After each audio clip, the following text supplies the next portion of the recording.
দর্শক, ঘটনাস্থলে আছেন আমাদের সহকর্মী কাজী শাহেদ, সেখান থেকে সরাসরি যুক্ত হচ্ছেন তিনি। শাহেদ, অভিযানের সর্বশেষ কি পরিস্থিতি আপনি জানেন? ধন্যবাদ বিপাশা। ইতিমধ্যেই কিন্তু সেনাবাহিনীর পক্ষ থেকে আনুষ্ঠানিকভাবে এই যে অভিযানটি আছে সেটি সমাপ্ত ঘোষণা করা হয়েছে এবং পুলিশের কাছে আসামি এবং যে উদ্ধারকৃত সরঞ্জামগুলি সেগুলি হস্তান্তর করা হয়েছে। যে ডক্টর ইংলিশ যে কোচিং সেন্টারটি সেটিতে অভিযান চালায় সেনাবাহিনী এবং তারা 3:30টার দিকে আনুষ্ঠানিকভাবে এই অপারেশনটির সমাপ্তি ঘোষণা করেছেন।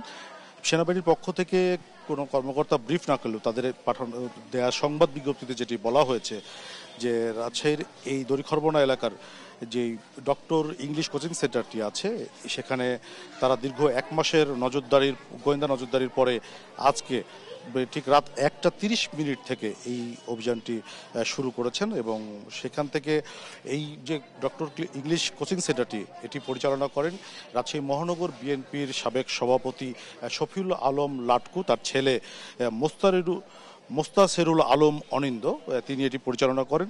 তাকে সহ তার আরও 2 সহযোগী মোট 3 জনকে সেনাবাহিনী আটক করেছে এবং এখান থেকে বিপুল পরিমাণ যে বোমা তৈরির সরঞ্জাম, উন্নত মানের ওয়াকিটকি এবং কম্পিউটার সেট এগুলো উদ্ধার করেছে। এছাড়া 11টি নাইট্রোজেন কার্টিজ যেটি বিস্ফোরণ করা হয়েছে এখান থেকে এবং যেটি বলছেন তারা যে এই যে অনিন্দ যাকে আটক করা হয়েছে তিনি মূলত এর আগেও রাজশাহী বিশ্ববিদ্যালয়ের ইংরেজি বিভাগের অধ্যাপক রেজাল করিম হত্যা মামলায় গ্রেপ্তার হয়েছিলেন। এছাড়া জঙ্গি সংশ্লিষ্টতার অভিযোগেও তাকে পুলিশ গ্রেপ্তার করেছিল। দীর্ঘদিন কারাগারে থাকার পর তিনি আবারও মুক্ত হন।